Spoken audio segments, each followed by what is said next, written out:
Bueno,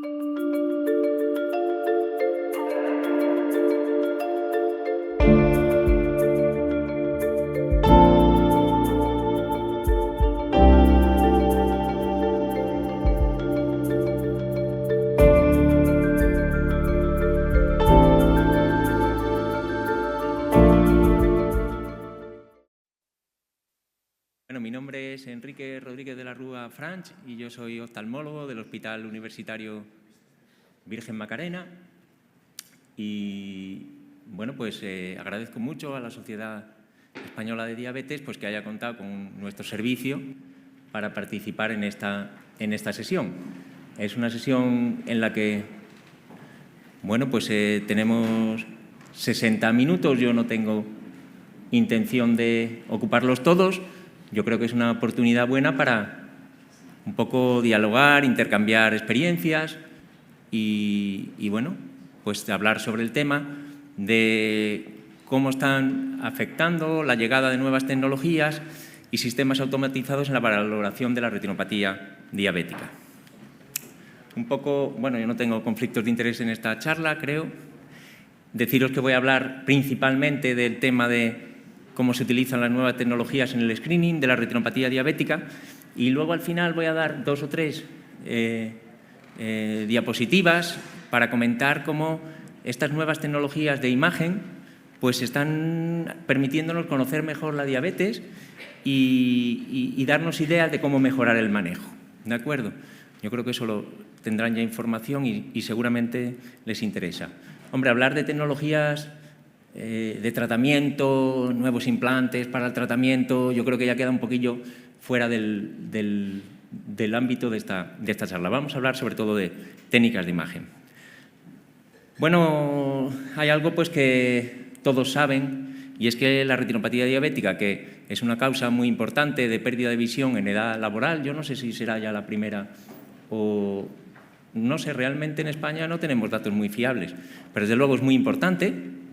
Y está claro que la detección precoz es un objetivo muy importante en la lucha contra la discapacidad visual y que para ello hay que hacer una revisión periódica del fondo del ojo y siempre se ha dicho que debe ser con pupila dilatada en diabéticos de tipo 1 y en tipo 2.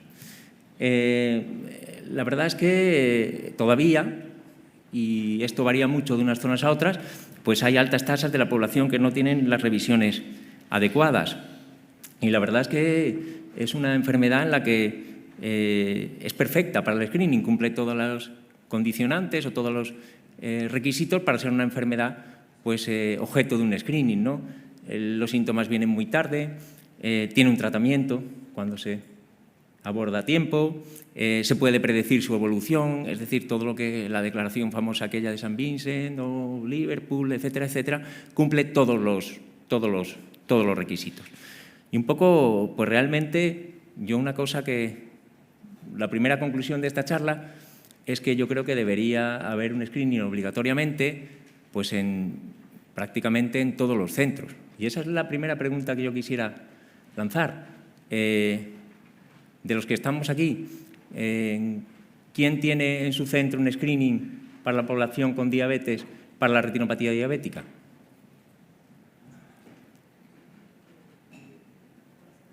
Bueno, realmente no está mal. Es decir, cuando he hablado en otros años temas parecidos, pues era muy poquita la gente que levantaba la mano. La verdad es que, además, es que es una enfermedad que las lesiones van siempre en el mismo orden.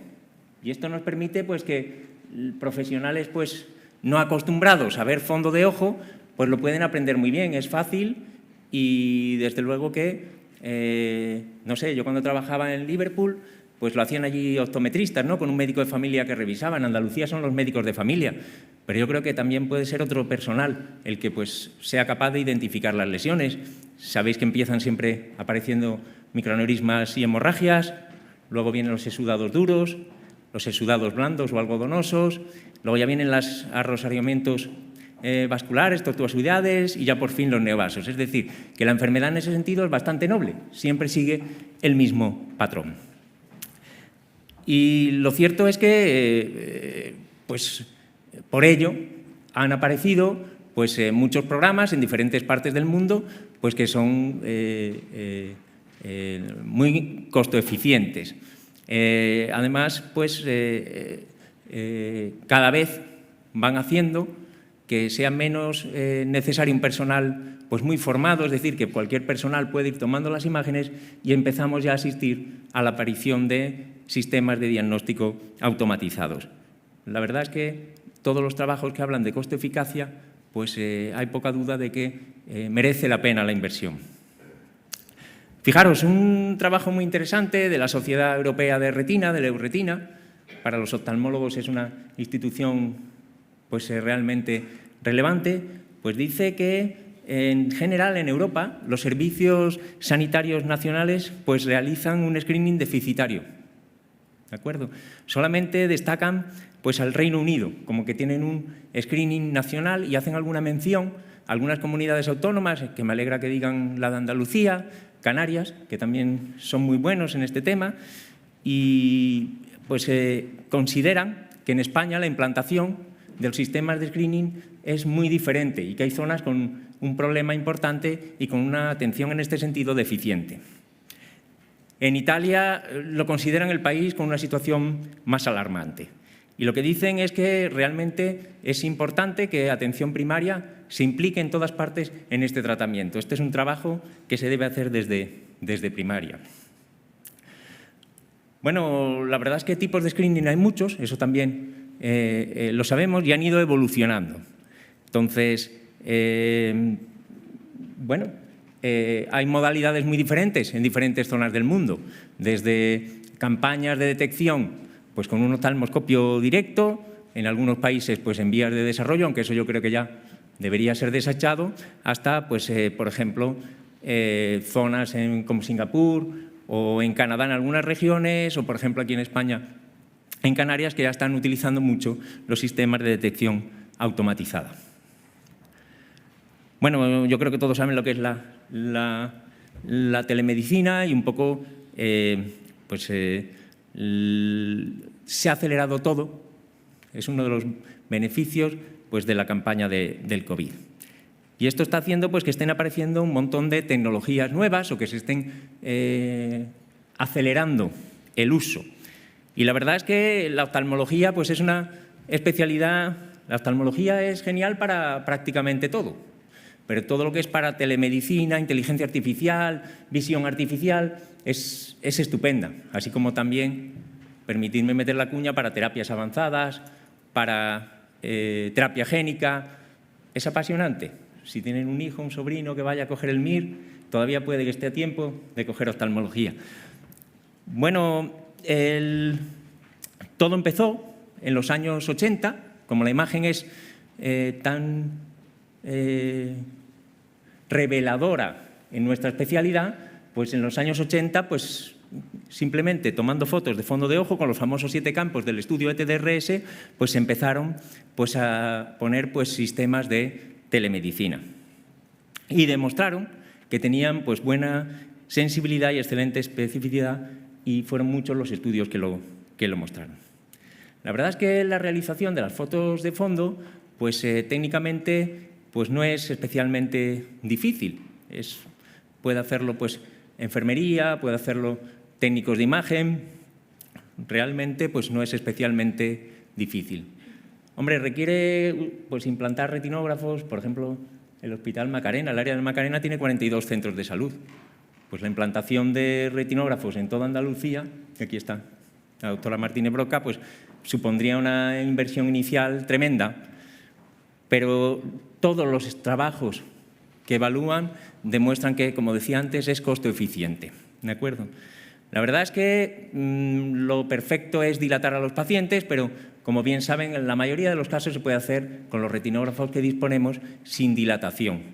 Y un poco, por ejemplo, una experiencia pues, que está así protocolizado es la de Escocia, que lo que hacen es que sacan fotos sin dilatar y solamente si ven que no son de calidad, dilatan a los pacientes. ¿De acuerdo? Lo de dilatar o no dilatar, realmente en las consultas de oftalmología dilatamos del tirón a todos y no tenemos problemas prácticamente nunca. Lo que pasa es que bueno, luego entramos en la legalidad de que se necesita un médico, que si puede haber un ataque agudo de glaucoma. No lo sé. Yo realmente, en mi experiencia de 25 o 26 años, no he vivido ni un ataque agudo de glaucoma en los hospitales por los que he pasado, que han sido muchos, por dilatar la pupila.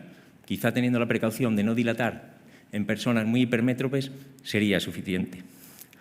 Pero bueno, lo que se está haciendo es eso, no se dilata en general y solamente en algunos casos, en algunos puntos determinados, pues se dilata. Por ejemplo, un screening pues, estupendo y con muchos años de funcionamiento y que ha dado muy buenos resultados es el de aquí de Andalucía, con fotografía me refiero. Es un programa global que se hace en entorno telemático, se hace retinopatía digital en todos los centros de atención primaria de Andalucía, pues hay centros que tienen el retinógrafo permanentemente allí y hay otros en los que va rotando a lo largo del año y se hace un cribado secuencial en 2 niveles. Es uno de sus problemas, pero se hace y nos gusta hacerlo, pero es uno de los problemas es que tienes que estar formando permanentemente a las personas que tienen que evaluar las imágenes, ¿de acuerdo? Los médicos de familia, por ejemplo, en la zona rural de nuestro hospital hay una rotación cada 2 años de la mitad de los médicos que tienden a irse a las grandes ciudades. Entonces, tienes que estar constantemente haciendo cursos de formación.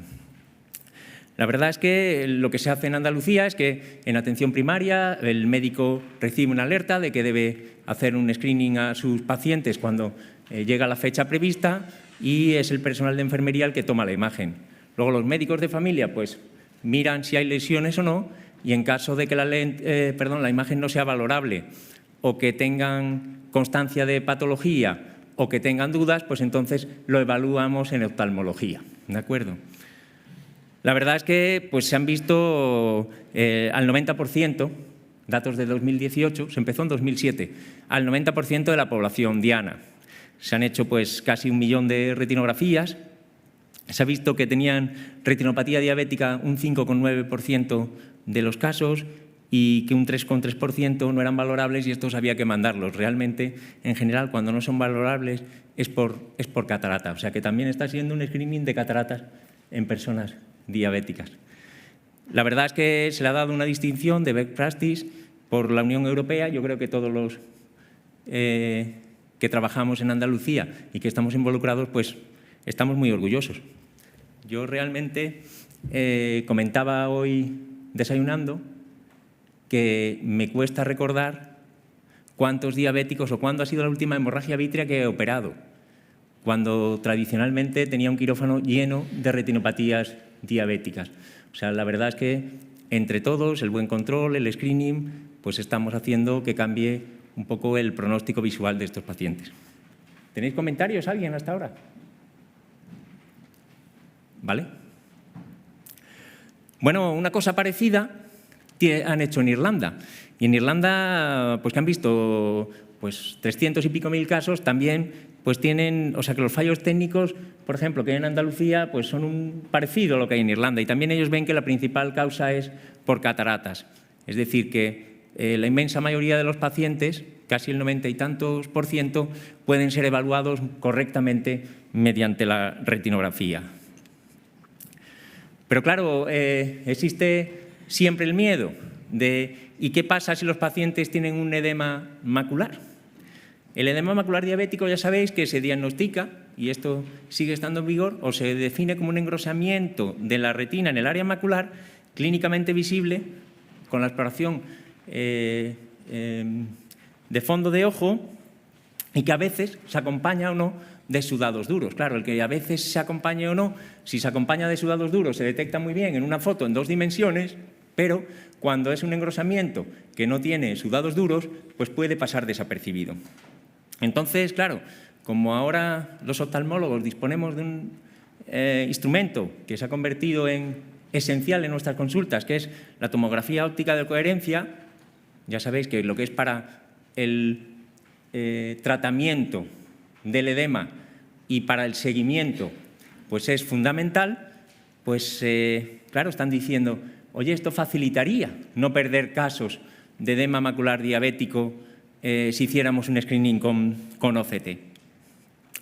Bueno, el OCT todos lo conocéis, ¿verdad?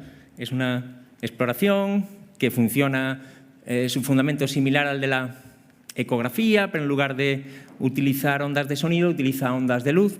Se puede utilizar en el ojo porque los medios son muy transparentes y realmente nos da una imagen, pues, bueno, es que vemos las 10 capas de la retina. O sea, está cambiando totalmente, pues, nuestra capacidad de diagnóstico. Ahí siempre les digo a los residentes que las 10 capas de la retina uno se las estudia 20 veces en la carrera y que luego cuando llegábamos a oftalmólogos nos las olvidábamos. Nos acordábamos del epitelio pigmentario de la retina y la retina neurosensorial. Y el OCT ha venido a hacernos estudiarlas una vez más. O sea, ahora mismo somos capaces de ver lesiones en la capa tal o en la capa cual, en la zona de las ganglionares, y no solo eso, sino cuantificarlo. Por ejemplo, esto es utilísimo si tenemos un edema macular, lo has tratado y dices, oye, es que teníamos un volumen macular de tanto y está usted mejor porque lo tiene de cuánto, ¿vale? Pues claro, esto, incorporarlo al screening, ¿tiene sentido? La verdad es que hay varios estudios que han investigado el uso de la OCT en teleoftalmología, en programas de cribado de retinopatía diabética, y la mayoría de los estudios, y eso es lógico, demostraron que se mejoraba la precisión en el diagnóstico del edema macular diabético. Pues sí, es lógico, tienes un aparato que mejora la precisión, que, vamos, realmente es que mejora la precisión del oftalmólogo en consulta, ¿eh? Yo, por ejemplo, hago mi estadística de cuántas veces en una consulta fallo respecto a la OCT. He de decir que en el edema macular diabético, poco. Pero, por ejemplo, en la degeneración macular asociada a la edad, si yo pienso si está activa o no, la OCT me quita la razón en un porcentaje alto de casos. O sea que realmente es lógico, es mejor. Pero ya son menos los estudios que dicen si es rentable, porque, claro, las máquinas más económicas de OCT, y perdón por hablar de temas monetarios, pues deben andar por unos 30.000 a 35.000 euros. O sea, es una inversión fuerte. Bueno, se ha visto que tiene menos reducción de falsos positivos, una detección más precoz del edema, y los dos estudios, uno en Hong Kong y otro en el Reino Unido, pues que han hecho de costo-eficiencia, pues también llegan a la conclusión de que sí que es costo-eficiente incorporar las OCTs. ¿De acuerdo? Yo ahí tengo... Ellos dicen eso, que hay una inversión inicial muy costosa, que hay necesidad de técnicos cualificados, para que dice que es más difícil hacer las OCTs que hacer las retinografías. Yo esto lo pongo en duda. Yo creo que realmente hacer una OCT, me comprometo a cualquier persona que pase por la calle a hacerle 2 horas que sea capaz de hacer OCT con cualquiera de los aparatos que tenemos, pero ellos dicen que necesitan técnicos más cualificados y realmente pues que es costo eficiente. Ya digo, yo lo pongo un poquillo en duda los resultados en nuestro entorno porque ni creo que sean necesarios técnicos más cualificados a los que habría que pagar más, y también tengo un poco duda de el precio luego de la consulta oftalmológica, que es lo que están poniendo cuando hay un falso positivo. Supongo que en Hong Kong se pagará mucho más de lo que se paga en Sevilla por consulta oftalmológica. Bueno, una cosa que puede cambiar es el desarrollo de OCTs portátiles. En general, en tema de patología retiniana, la degeneración macular asociada a la edad, que es la principal causa de ceguera, va siempre un poco por delante, y los avances que funcionan o no en la degeneración macular asociada a la edad luego son aplicados al edema macular y a la retinopatía diabética. Bueno, se están ya haciendo estudios y nosotros estamos involucrados en un ensayo o en un estudio clínico en el que se está viendo pues, la utilidad de OCTs portátiles, que las personas se monitorizan en su casa. Realmente, hasta ahora, nosotros las primeras impresiones es que el problema es que el paciente se está analizando constantemente. Entonces, yo no sé si va a ser bueno para la detección precoz o malo para la salud mental de los propios pacientes, ¿de acuerdo? Pero la verdad es que eso facilitaría mucho las cosas. Claro, otro tema que está saliendo en esta polémica es, vale, pero es que ya la OCT está detectando cosas que no nos esperábamos. Se está viendo que hay evidencia de daño en las neuronas de la retina antes o independientemente del daño vascular. Ya esto se le ha dado el nombre de Diabetic Retinal Neurodegeneration y también se está detectando daño a las células gliales. Esto lo detectan las OCT. Se ve que hay una disminución en el grosor de las capas de fibras ganglionares, de células ganglionares, alteraciones en algunos pacientes en el grosor de las fibras del nervio óptico. Entonces, claro, hay gente que está diciendo, oye, estamos empezando a ver que hay daño precoz. ¿Qué significado tiene esto para la enfermedad ocular? Todavía no lo sabemos. Necesitaremos años para ver la progresión de los pacientes que tienen estas lesiones. ¿Tiene esto relevancia para la enfermedad sistémica? Es decir, ¿les interesaría a vosotros, os interesaría el saber quién tiene estas lesiones para modificar algo de tratamiento o de seguimiento? Entonces ya se está preguntando, ¿se debe detectar en los sistemas de screening? ¿Hay que incorporarlo en las clasificaciones? O sea que a lo mejor sí que tiene sentido tener OCTs que nos detecten estas lesiones. La verdad es que las consultas de oftalmología últimamente están llenas de enfermos de neurología, están llenos de enfermos de un montón de especialidades por el tema de la OCT, que si detectan precozmente demencias tipo Alzheimer, Parkinson. O sea, realmente es sorprendente lo que estamos viendo y es que no hay duda de que un poco la retina es todo lo que pasa en el sistema nervioso central, pues lo vemos físicamente en la retina. No sé si alguien quiere opinar o preguntar si piensan que se debe incorporar la OCT o no en los sistemas de screening. Marieta. Te traen un micrófono.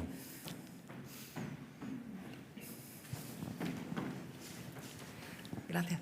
Bueno, yo creo que eso es una pregunta importantísima y yo me la hago continuamente y no tengo respuesta.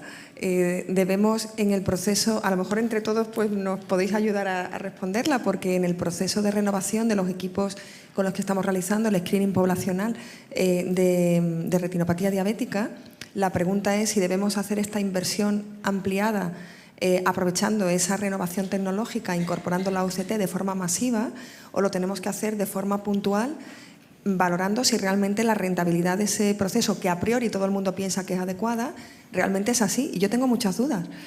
De hecho, no nos hemos atrevido a hacerla y lo vamos a plantear como un pilotaje en determinados centros, monitorizando la capacidad diagnóstica de la combinación, la rentabilidad, realmente si hay mucho falso positivo de esa intervención y si al final esto reporta beneficios en salud para los pacientes, en cuyo caso pues no hay más que hablar, ¿no? Pero tengo muchas dudas y no sé si ¿Hay alguna otra opinión? entre todos podríamos debatirlo o... ¿Alguien que quiera? Aquí hay otra opinión.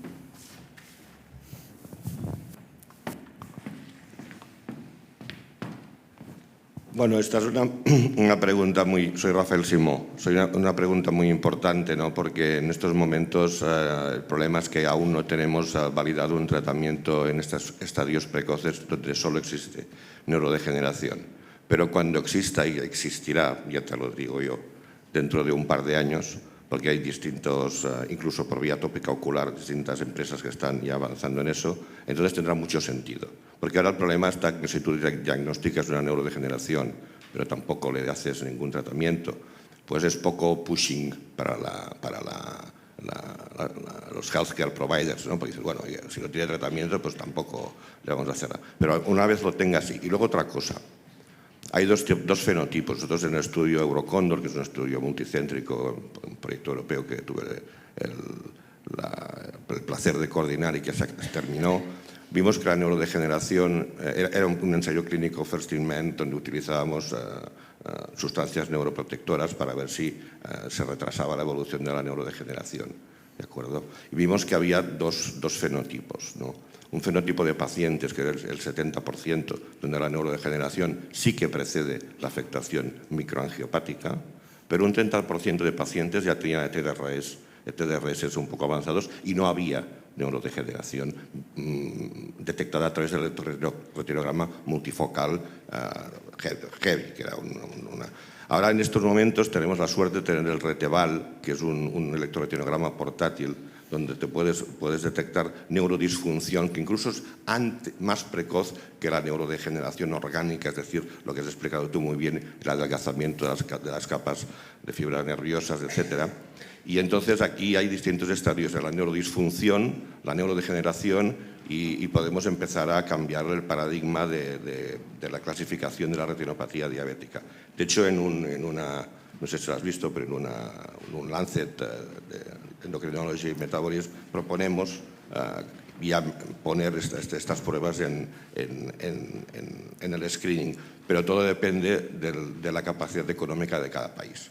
Y entonces, si no hay tratamiento aún claro para estos estadios incipientes, no creo que ningún país aún sea suficientemente potente como para propugnar, pero luego se tendría que poner de acuerdo. Hombre, si hacemos el electroretinograma portátil, el OCT, lo que sí que me ha gustado mucho es el OCT portátil que comentas, porque supongo que esto os envían las imágenes y las interpretáis vosotros. Sí. A través de telemedicina. Esto es muy interesante porque eso sí que abarata mucho el coste. Y el coste también del Retebar es muy barato. Entonces, yo creo que buscando soluciones de medicina digital es asumible por cualquier... Pero habrá que regularlo y tenerlo muy bien normatizado. Los valores positivos, los valores de normalidad, de no normalidad, la clasificación, y eso necesita reuniones de expertos, etcétera, etcétera. Y no todos los oftalmólogos son tan, entre comillas, evolucionados como tú, porque aún siguen negando esta diapo, la niegan, dicen que eso no existe. Y esto, vamos, es una obviedad palmaria. Sí, yo creo que, bueno, gracias por las... La verdad es que han sido dos intervenciones muy buenas. A mí también me pasa eso, ¿no? Que te entra temblores de decir, vamos a hacer que el Servicio Andaluz de Salud haga un gasto brutal, habrá que valorarlo. Yo también creo que lo que dice el doctor Simó, pues probablemente con un poquito de visión de futuro, probablemente va a ser necesario incorporarlo. Yo un poco, mi opinión, ya si queréis os la adelanto, es que la forma de hacer asumible el gasto sería combinando la necesidad de este screening con que una OCT en los centros de atención primaria podría llevar el diagnóstico de cualquier patología, de cualquier pérdida de visión a primaria. Ahora mismo hay una demanda tremenda de primaria especializada en todas las partes del país. Entonces, realmente, si tienes una máquina ahí que se está usando para el screening y esa misma máquina en un señor que pierda visión manda datos al hospital, oye, es una trombosis venosa que se venga, quizá fuera la forma de meterlo. Pero yo sí que creo que habría que ir pensando en meter estas tecnologías porque, en efecto, van a traernos seguramente respuestas a problemas o nos van a permitir mejorar los controles en el futuro. Bueno, sigo avanzando, me interrumpéis cuando queráis. Bueno, otro tema que entra en debate son las retinografías de campo amplio. La fotografía, bueno, han empezado a salir retinógrafos que toman imágenes pues, de un campo, un área cada vez mayor de la retina y afortunadamente tienes que dejar de hacer fotos en una serie de campos como se hacía tradicionalmente. Se define que una fotografía es de campo amplio o ultra amplio cuando tiene al menos 100 grados y van saliendo diferentes dispositivos. Hay algunos como el Optos que llega a casi 200 y otro también muy difundido como el Clarus que anda por 120 cuando no haces al paciente mover los ojos. ¿De acuerdo? Entonces, claro, se supera con mucho, ahí lo veis en la imagen, los tradicionales 7 campos del ETDRS. Ahí la cosa es, ¿merece la pena? Bueno, salen imágenes, fijaros, esta es la imagen que te saca un Clarus de unos 120 grados y era la imagen que nos sacaba un retinógrafo convencional, que nos sacaba prácticamente esta zona de aquí. O sea que realmente estamos viendo muchísima más retina. Los oftalmólogos, estas máquinas nos han encantado. Fijaros qué imagen tan grande. Y un poco aquí empieza el debate de, pero bueno, hay tantas lesiones periféricas como para justificar, porque estos ya sí que andamos por 100 y pico mil euros cada máquina. Pues, por ejemplo, este es un caso que tiene algunas lesiones periféricas, quizá no lo veáis porque estáis sentados lejos, pero justifica el incorporarlo. Fijaros, este es otro caso también, son imágenes espectaculares y son muy fáciles de tomar, ¿de acuerdo? Este no he podido resistir de ponerlo porque es el último caso complicado que he tenido que operar y lo detectaron y realmente tuve la satisfacción de decir, ¿cómo llega esto así? Que venía de Venezuela, era una muchacha que venía de Venezuela, o sea que no había sido atendida en nuestro sistema hasta ese momento. Bueno, la verdad es que la retinografía de campo ultraamplio, pues cuando lo comparan con la normal, pues da mejores resultados también que la retinografía estándar, detecta lesiones periféricas mejor y dicen los estudios que en un 10-12% de los casos pues mejora el screening. Hay menos casos también no evaluables y también tiene mucha capacidad, o mejor, de sacar fotos sin midriasis, o sea que tiene algunas ventajas. La verdad es que ya en enfermos que nosotros tratamos, nosotros hemos puesto una consulta para enfermos diabéticos tratados que es virtual. Como tienen que revisarse cada 6 meses, los que damos por estables, la enfermería les toma visión, les hace las pruebas y nosotros les mandamos un informe. Pues fijaros, también a nosotros nos está poniendo la cara colorada. Nos saca ahí zonas, dices, joder, este fui yo. Toda esa zona no le he dado láser. Y eso realmente, con la antigua retinografía, pues nadie se enteraba. Dicen algunos estudios que tiene peor detección en los detalles de la mácula que la retinografía estándar y que esto es un punto débil. Yo esto creo que lo dicen estudios que lo han hecho con el Optos, que es una máquina que te da 200 grados, unas imágenes espectaculares cuando hablamos de desprendimientos de retina, etcétera, etcétera. Pero, por ejemplo, mi opinión personal, no es que tenga datos, es que cuando se hace con un Clarus, pues salen imágenes de la mácula pues, impresionantes. Esta es, por ejemplo, la calidad. Aquí se ven detalles maculares perfectísimamente, ¿de acuerdo? Pero bueno, estos son aparatos que hemos comentado que te dan un 10-12% mejor de detección de lesiones de retinopatía, pero son muy caros.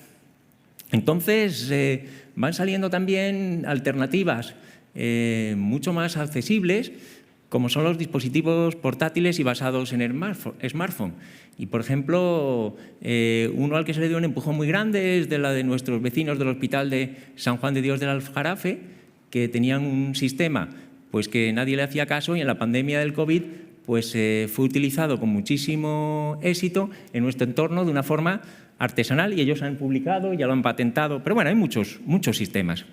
Suele utilizarse con un smartphone y una lente de 20 dioptrías para telemedicina en urgencias y pronto arrancó en urgencias, se empezó a utilizar para el screening en algunos entornos, sobre todo con menos capacidad económica. Es muy barato, es fácil de usar.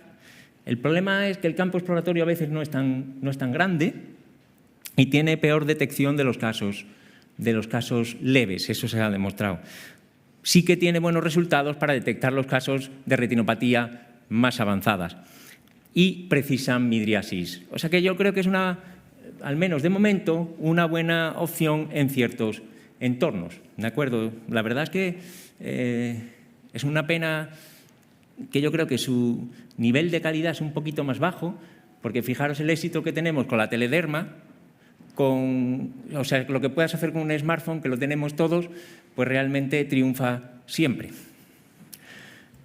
Bueno, y llegamos ya al tema de la inteligencia artificial. Bueno, yo hablar ya de software y todo eso, yo estoy involucrado en 3 estudios de inteligencia artificial. Arranqué un poco escéptico con la doctora Maribel López Gálvez en Valladolid antes de 2010, pues a evaluar imágenes en algunos proyectos que tenía de inteligencia artificial. Nosotros, por ejemplo, sacamos en 2016 ya una patente de un sistema, pero que tampoco nos daba toda la fiabilidad con las metodologías que había entonces, pero lo que es cómo funcionan, etcétera, etcétera, ahí realmente no me lo pidáis porque no acabo de entender nunca a los ingenieros. Pero, bueno, la oftalmología, desde luego, es líder en desarrollo de algoritmos de inteligencia artificial por lo que hablábamos antes, porque es francamente visual. Bueno, por lo tanto, y yo creo que lo sabéis, hay una proliferación de programas de screening a nivel mundial, pues tremendo. Y cada vez es necesario, cuantas más imágenes tomamos, más necesidad tenemos de evaluarlas y en más sitios. Y entonces tenemos el problema de siempre. ¿Quién revisa las imágenes? ¿De acuerdo? Nosotros en Andalucía hemos optado porque sean los médicos de familia y luego los oftalmólogos, pero lo decía antes, constantemente hay que estar formando a la gente.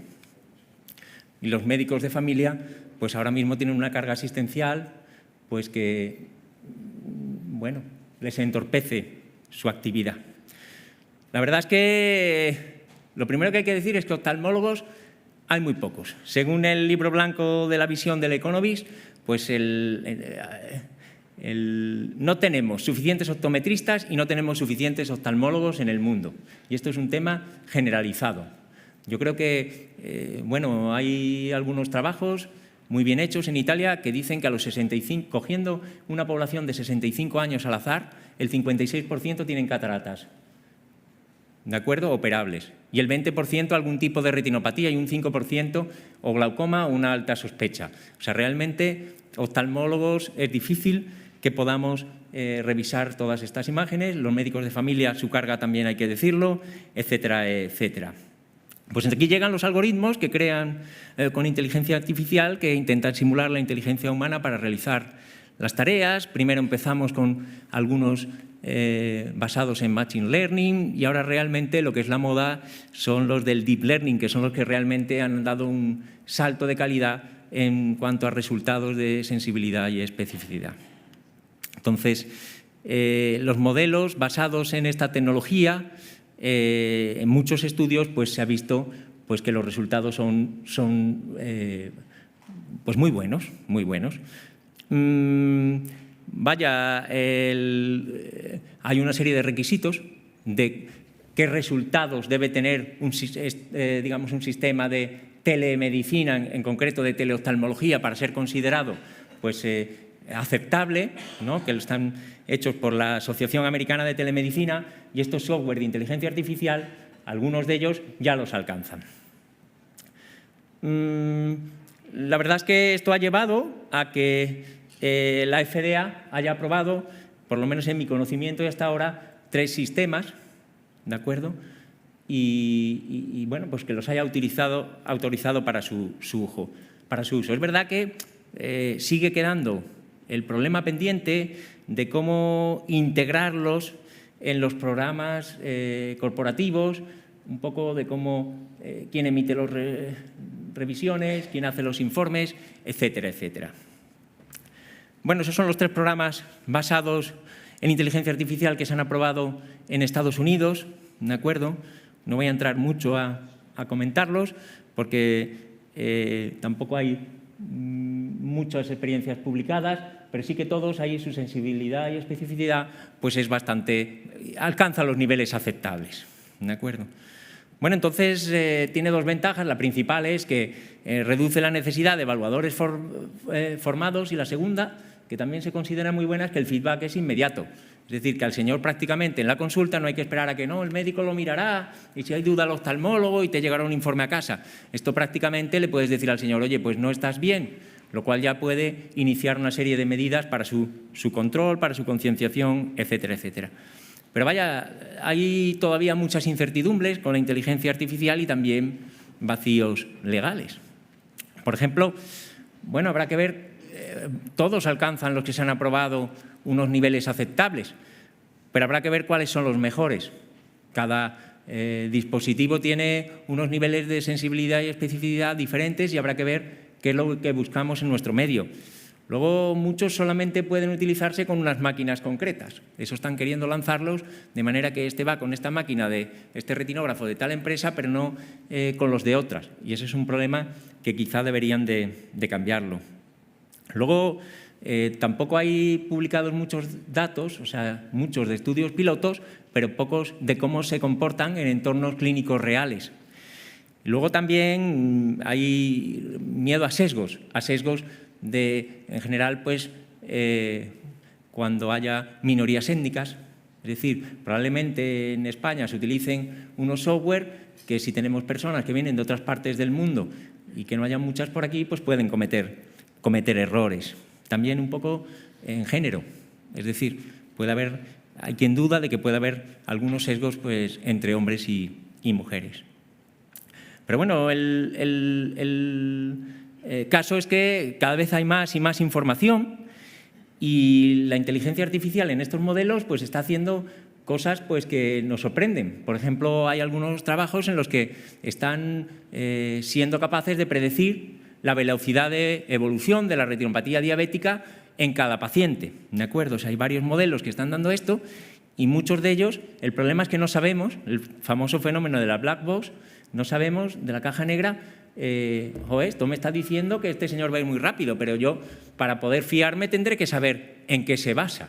¿De acuerdo? O sea que estamos entrando en un mundo que está yendo más rápido quizá que nosotros. Ya sabéis que hay algunos software de inteligencia artificial que son capaces de decir cuando ven una imagen de fondo de ojo, cosa que nosotros no seríamos capaces, si son hombres o mujeres.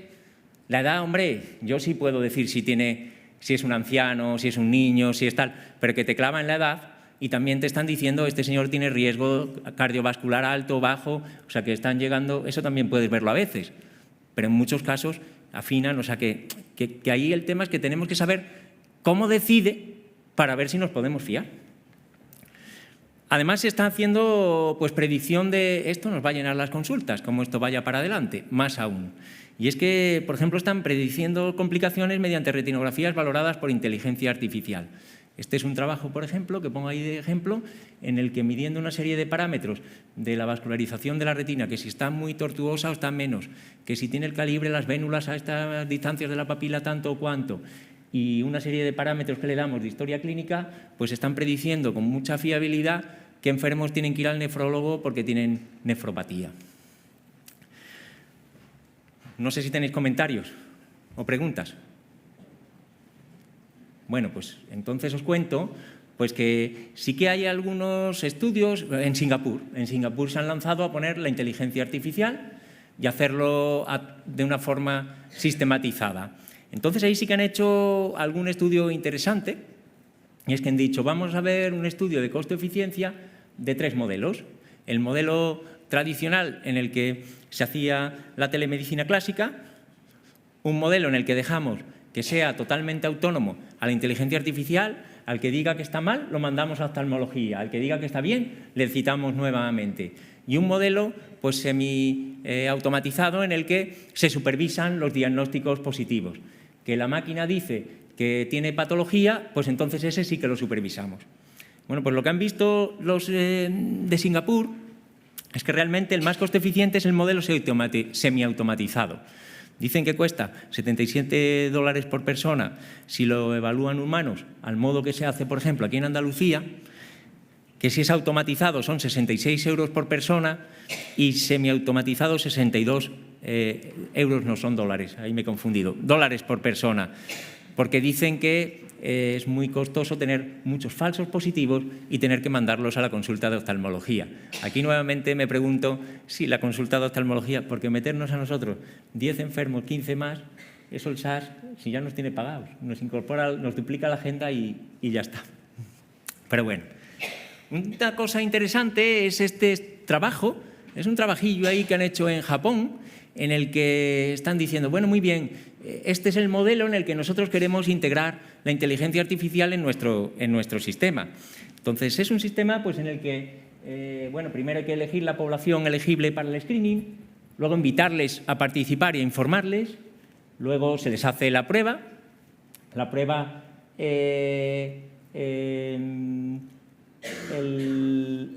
se hace el diagnóstico y luego, si es necesario, se les manda a intervención. Dicen que hay que analizar, desde luego, periódicamente los resultados, como es lógico, de todo este sistema.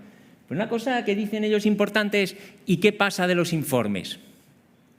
Porque si tengo que ponerme a 1 millón de personas a decirles usted está bien y elaborar un informe y alguien tiene que hacerlo, es que en el fondo ya casi le da igual mirar las imágenes. Entonces hay que hacer informes. ¿Y qué pasa de las citas?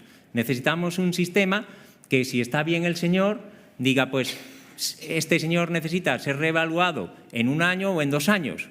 Necesitan algún modo de hacerlo sin que sea una persona la que tenga que meterse. Ya sé que se van a meter al lío de la inteligencia artificial. Y ellos lo que proponen es que hay que integrar, aparte de con todas las historias digitalizadas, etcétera, etcétera, con los nuevos modelos de Large Language que dicen ellos, que en el fondo son ChatGPT y modelos así, para que sean los que hagan los informes, para que manden las citas, etcétera, etcétera. Es verdad que dicen que aquí entramos en muchísimas incertidumbres. Yo, la verdad, lo del ChatGPT haciendo el informe, cuando lo he leído me he quedado un poco... Digo, vaya, no sé, habrá que ver si podemos fiarnos. Luego ya se me ha me he ablandado un poco cuando me enteré que yo hace unos meses me dio por delegar las reclamaciones, el ver las reclamaciones, que lo hacía yo artesanalmente, del servicio. Ay, digo, coño, esta señora, y a veces les llamaba y tal, que cual. Pues tiene usted razón, señora. Pues ya le damos la cita. ¿Cómo que le hemos anulado 3 veces? Bueno, pues se lo delegué a un adjunto joven y me he enterado que hace las reclamaciones todas con ChatGPT. Digo, no me digas, por Dios, y he empezado a leerlas y están fenomenal. O sea, muchísimo mejor que las mías. O sea, es que parece que estuviera contestando el Corte Inglés. Lamentamos, tal, gracias a esto vamos a aprender, no sé qué, no sé cuántos, pin. Esto es un importantísimo su feedback. O sea que, bueno, habrá que valorarlo, Marieta. Bueno, esto es lo que quería hablar yo de screening. No sé si tenéis comentarios, opiniones. Realmente entramos en un mundo nuevo. Por favor, micrófono.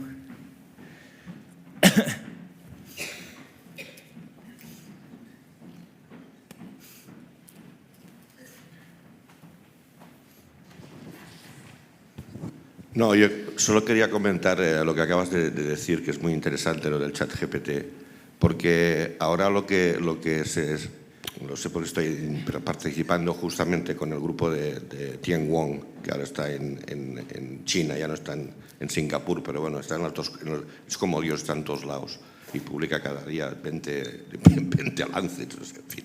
Entonces han contactado conmigo porque tiene mucho oftalmólogo pero poco endocrinólogo. Y estamos haciendo un Nature, que está en segunda fase de revisión, donde precisamente es exactamente lo que dices tú. Se utiliza el ChatGPT junto a todo el modelo integrado de inteligencia artificial para hacer los informes. Pero mi intervención no era para decir eso. Era porque decir el ChatGPT está bien hecho porque nos han machacado a qué hay que contestar. O sea, no es la máquina que contesta, son expertos que hacen contestaciones y entonces la máquina la integra en su momento adecuado. O sea, no es casual o sea, que al final la inteligencia artificial, la natural, dijéramos, coge los que ellos quieren en su momento adecuado, ¿no? Entonces, si yo a lo mejor resulta que recomiendo decir una cosa y se me hace caso en este ChatGPT, que luego está patente, que luego funciona, pues será lo que digo yo. O sea, no lo que dice la máquina al final, es lo que dice un grupo de expertos que al final lo selecciona y lo ponen allí, ¿no? Lo digo igual que pasa en Wikipedia o todas estas cosas, ¿no? O sea que al final sí que tiene sentido creérselo. Lo del ChatGPT, yo también era muy reticente de decir, pero esto a ver qué es. Pero luego cuando he visto de dentro cómo se construye, es muy elaborado y hay muchos expertos que van poniendo dentro de sus áreas sus comentarios, cardiólogos, nefrólogos, endocrinólogos, y entonces, claro, te puede dan una visión integral a través de la imagen de retina de todo el riesgo cardiovascular, como has comentado tú antes, el riesgo de demencia, etcétera, etcétera, etcétera. O sea, ese es el futuro. Es el futuro, sí. Y yo creo que además la oftalmología está cogiendo un cariz que ya no es solo ver el fondo de ojo para ver la evolución hacia la ceguera o no ceguera, es ver el fondo de ojo como una manera de ver las repercusiones sistémicas de la enfermedad a nivel de riesgo cardiovascular, de demencia, de insuficiencia renal, lo que tú has comentado, ¿no? Es decir, que yo creo que hay patrones de retinopatía diabética que serán más susceptibles de riesgo cardiovascular y de ahí de ictus, insuficiencia cardíaca, cardiopatía isquémica, podremos ir avanzando de tal manera que yo creo que los residentes de endocrinología tendrían que ir a oftalmología bastante más tiempo, que no van nada. O sea, no van la típica rotación de neuro, cardio, nefro, tal. También habría que ir a oftalmo y los oftalmólogos tendríamos que empezar a hacer cosas conjuntas, desde mi punto de vista, en este sentido, ¿no? Utilizar imagen de retina para diagnóstico de enfermedades sistémicas en diabetes o unidades específicas para esto, porque es el futuro, ¿eh? Sí, no, vamos, lo están demostrando los neurólogos, son los primeros que se han lanzado. Realmente, pues es así. Me alegra saber que el ChatGPT ya está en evaluación y que tendremos pronto resultados. Ahí el compañero. ¿No se me oye? Ahora. Bueno, un poco decir que desde primaria el tema de la inteligencia artificial prácticamente ya está a la vuelta de la esquina. Comentar que nosotros en Cataluña ya hay un prueba piloto el compañero Pere Romero, que quizá lo conozcas, sí, claro, de que a nivel de atención primaria ya se está probando inteligencia artificial unido con los datos del paciente por la historia clínica con un risk score y que ya calculará cuánto se debe hacer la retina en este paciente. Y pronto lo tendremos ya, al menos en primaria, en nuestra zona. Sí, conozco los trabajos también de vuestra zona desde hace muchos años. También Canarias. Canarias también tiene un sistema, ya han ido... Canarias tiene muy buen screening, como sabéis, habrá gente de Canarias por aquí, y han ido mostrando datos, o sea que yo creo que pronto, sí, esas decisiones grandes que hay que tomar, como implanto en un sistema de salud tan grande, grande para nosotros, como es el de Andalucía, pues seguramente tendremos datos, ¿sí? Pues a ver si pronto nos dais los resultados para darnos pistas. Bueno, yo quería acabar simplemente diciendo que todas estas pruebas de imagen pues nos están llevando disponemos de angio-CT, que no teníamos antes, autofluorescencia, que para otras enfermedades es muy importante, aquí quizá algo menos. Es decir, estamos empezando a detectar no solo la neuropatía que hablábamos antes, sino que con las angios o CTs, pues que hay, pues, por ejemplo, alteraciones vasculares maculares que para nosotros antes eran indetectables. Este es un trabajo, por ejemplo, del Clínic de Barcelona, de Javi Zarranz y compañía. Entonces, bueno, hay una serie de retos para implantar la telemedicina asistida por inteligencia artificial que podremos saber pronto cómo solventarlos, que es tema de formación e integración en flujos de trabajo, economía, infraestructuras, los sesgos y un poco, bueno, también se propone que puede haber inequidad en algunos países que no son capaces de afrontarlo. Yo creo que al revés, que puede ser una solución en sitios donde no tienen oftalmólogos. Pero es indudable que la implantación de la inteligencia artificial será más pronto que tarde y que tenemos que ir adaptándonos. ¿De acuerdo? Hay gente que dice, uy, no me deja sin trabajo. Digo, bueno, pues que me prejubilen, me dedico a jugar al golf. Pero no lo creo. Yo creo que nos va a traer formas diferentes y mejores de trabajar. 3 diapositivas y acabo. Mirad, es que en la oftalmología tenemos a nuestra disposición una serie de pruebas de imagen.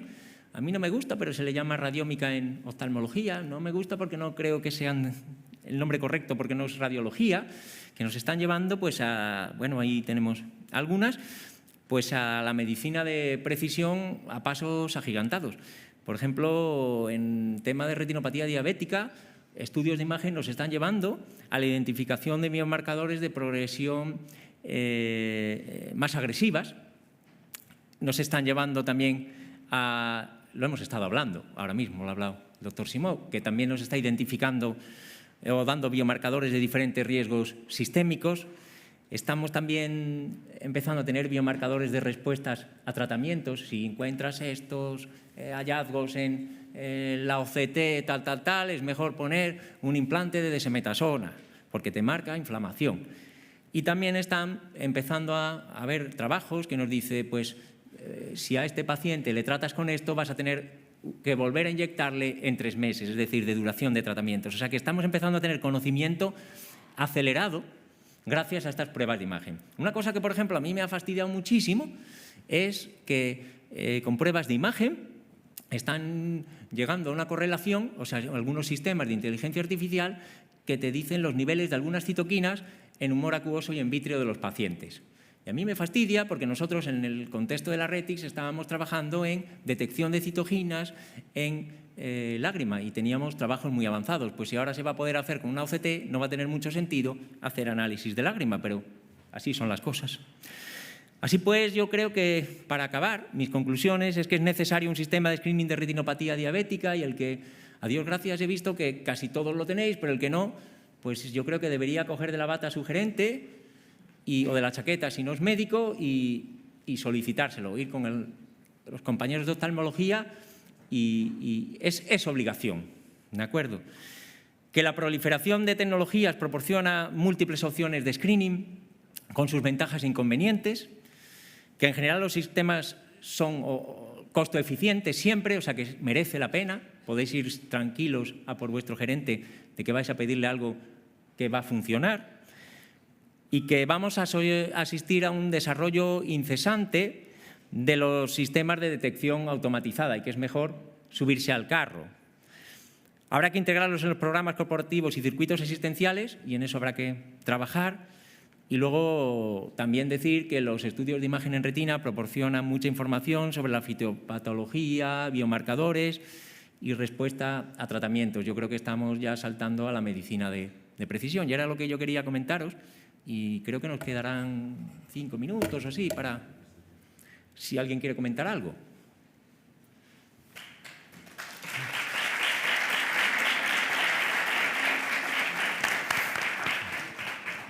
Hola, muchas gracias por la charla, me ha parecido muy interesante y mi pregunta es muy práctica. ¿Crees que se debe hacer un screening diferente en diabéticos tipo 1 que la retinografía solo centrada en el centro? Porque dicen los oftalmólogos de mi hospital que a veces las lesiones en estos pacientes son más periféricas y ahí nos las perdemos. Entonces hay sitios que sé que hacen fondo de ojo directamente.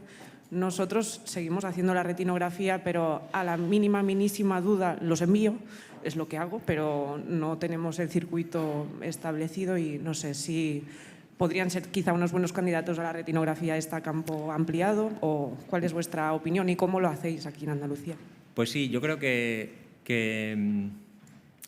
sinceramente yo creo que con una retinografía clásica, haciéndole mirar hacia arriba, con un buen fotógrafo, la inmensa mayoría de los casos se siguen pillando.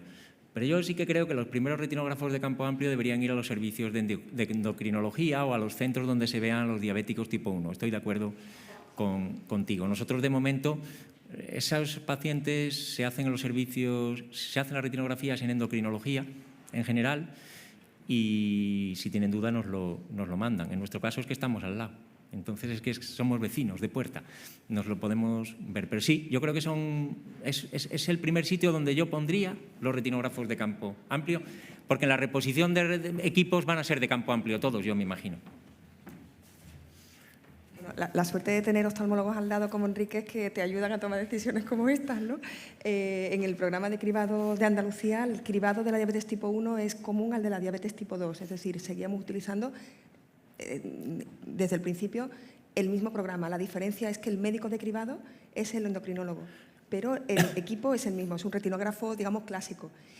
¿Cuál es la evolución que queremos hacer? La he adelantado antes. Una pregunta era, ¿debemos hacer renovación tecnológica en atención primaria con equipos dotados de OCT? Una pregunta que está por responder.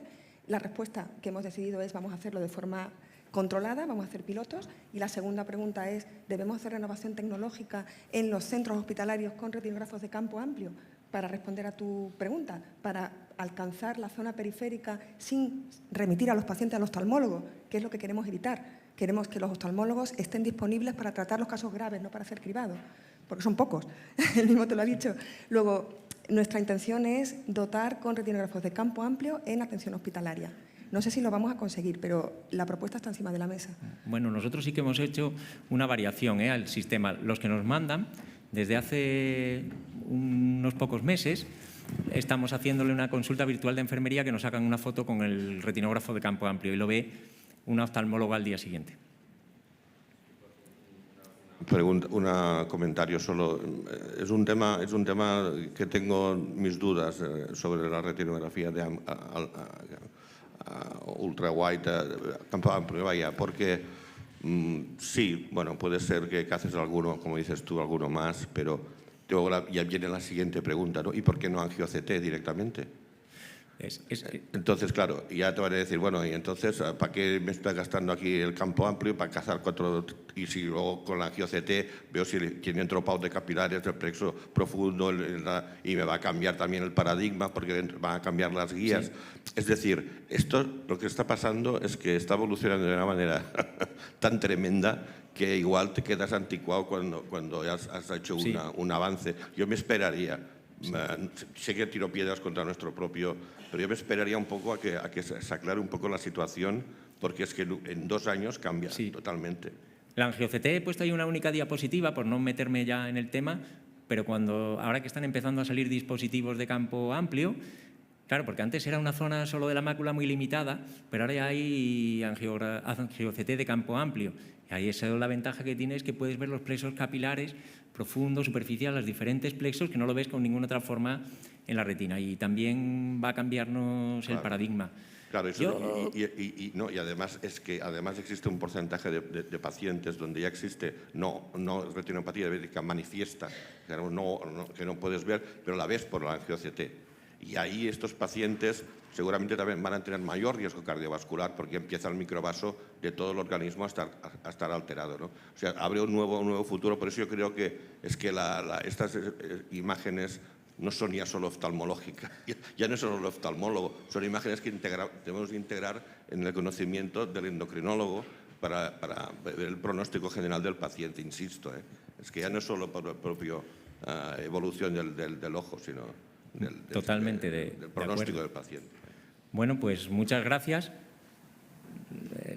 Hemos acabado el tiempo y muchas gracias por las intervenciones y la participación y espero que haya sido interesante.